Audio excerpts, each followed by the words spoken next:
ومن كان مريضا أو على سفر فعدة من أيام أخر এরপর আল্লাহ পাক রব্বুল আলামিন বলেন যে তোমাদের মধ্য থেকে কেউ বিমার হয় অসুস্থ হয়, যে ব্যক্তি সক্ষম নয় রমজান মাসে রোজা রাখবে, আল্লাহ তাআলা তাদের জন্য বিধান বলে দিলেন। কোরআন কারীমের মধ্যে তাদের জন্য বিধান বলে দিলেন, ওমান কানা মারিদান ওয়া আলা সাফারিন, যে অসুস্থ হবে কিংবা দূর দেশে দূর দূরান্তে কোথাও সফরে যাবে, সে ব্যক্তি যেন অন্য কোন সময় রমজান বের হয়ে যাওয়ার পরে, রমজান কারীম শেষ হয়ে যাওয়ার পরে সে যেন অবশ্যই এর কাজা আদায় করে। কি আদায় করে? এই বিধানটা বলার পরে আল্লাহ সুবহানাহু ওয়া তাআলা আরো বলে দিচ্ছেন, ইউরিদুল্লাহু বিকুমুল ইউসরা ওয়া লা ইউরিদু বিকুমুল উসরা। আল্লাহ তাআলা তোমাদের থেকে সহজটা চান, কঠিনটা নয়। করবেন হুজুর, রমজান এসেছে, রোজা রাখার বিধান ফরজ, রোজা রাখতে হবে, আমি যে অসুস্থ কিছু করতে পারি না, তাহলে আমি কি করব? আল্লাহ তাআলা সে বিধান বলে দিচ্ছে। তবে সমাজের মধ্যে এখন ঠুনকো কিছু ওজোর থাকে, আসলেই সুস্থ আছে, সবই ঠিকঠাক, হালকা কিছু অসুস্থতা আছে যার কারণে রোজা রাখতে কোনো সমস্যা নেই। এই ওজন দাঁড় করে বলে যে আমি তো অসুস্থ, আমি তো রোজা রাখতে পারি না। ব্যাস, আমার দেখা যায় কেউ হচ্ছে ডায়াবেটিস আক্রান্ত, কেউ হচ্ছে গ্যাসের রোগী, এরা আমার মনে হয় বারবার খেতে হয়, গ্যাস চাপ দেয়, না খাইলে ডায়াবেটিস বেশি হয়, একেবারে বেশি খাওয়া যায় না, অল্প খাওয়া যায়।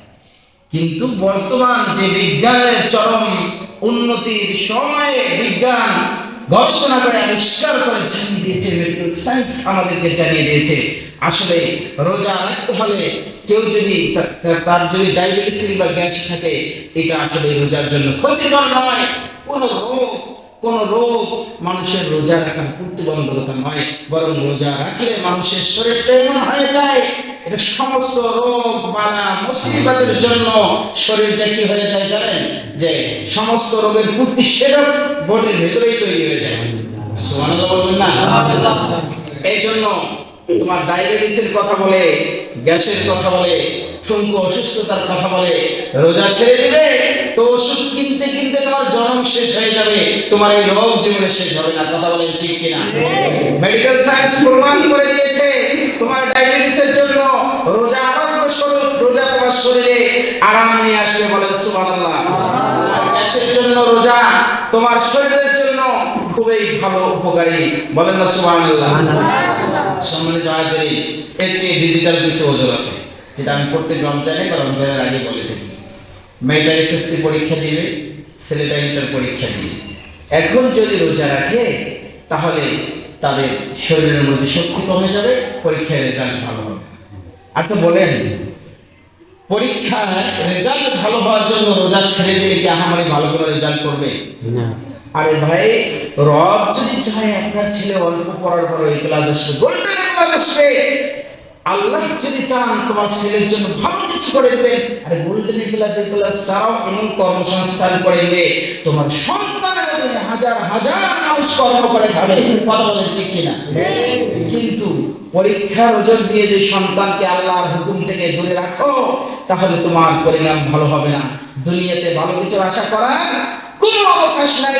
মরার পরে কবরে যাবেন, হাসরের ময়দান কায়েম হবে, সন্তান সে করার চিন্তা করে বলবে, তুমি না আমার বাবা ছিলে, তুমি তো কোরআনের বিধানের বিরুদ্ধে আমাকে চলতে বলেছো, তুমি না আমার পরীক্ষার কারণে আমাকে রোজা না রাখতে বলেছো, আসো তোমাকে ধরাই দেয় আল্লাহর আদালতে। কথা বল ঠিক কিনা? ভাববেন, চিন্তা ভাবনা করেন। আরেকটা ডিজিটাল ওজন আছে রোজা না রাখার। আমাদের এলাকায় আছে, জলঢাকা নীলফামারীতে আছে, আপনাদের এলাকায় আছে কিনা আমি বলছি না। মেয়ে বিবাহের উপযুক্ত হয়েছে, মেয়েটাকে বিবাহ দিতে হবে।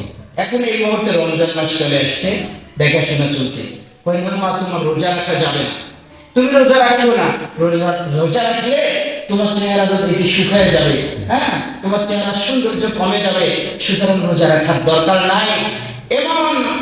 এমন বাবা মাও সমাজের মধ্যে আছে যারা নিজেকে মুসলমান দাবি করে। কথা বলেন ঠিক কিনা?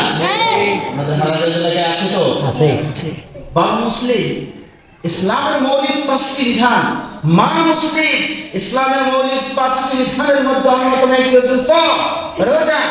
যেই বাবা যেই মা সন্তানের বিয়ে দেওয়ার আগ মুহূর্তে, সন্তানের পরীক্ষা দেওয়ার আগ মুহূর্তে ছেলে কিংবা মেয়েকে যেই বাবা মা বারণ করে রোজা রাখতে, মনে রাখবেন মুসলিম পরিবারে জন্মগ্রহণ করতে পারে, নামের আগে মোহাম্মদ মুসলমান লাগাইতে পারে, নিজেকে মুসলিম দাবি করতে পারে, মুসলিম পরিবেশে মুসলিম গ্রামের মধ্যে সে বসবাস করতে পারে, প্রকৃত অর্থে সে বড় জালেম, কারণ আল্লাহর ফরজ বিধান থেকে নিজেদের সন্তানকে বারণ করেছে।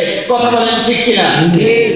এবং বাবা মা আমরা হবো না, যাবে না হলে এর পরিণাম কি হবে মন্দ, নিঃশ্বাসটা বের হতে দেরি, বুঝতে দেরি হবে না। কথা বলেন ঠিক কিনা? এই জন্য আমি বলে প্রত্যেক রমজানের আগে এই আলোচনাটা করে থাকি, সন্তান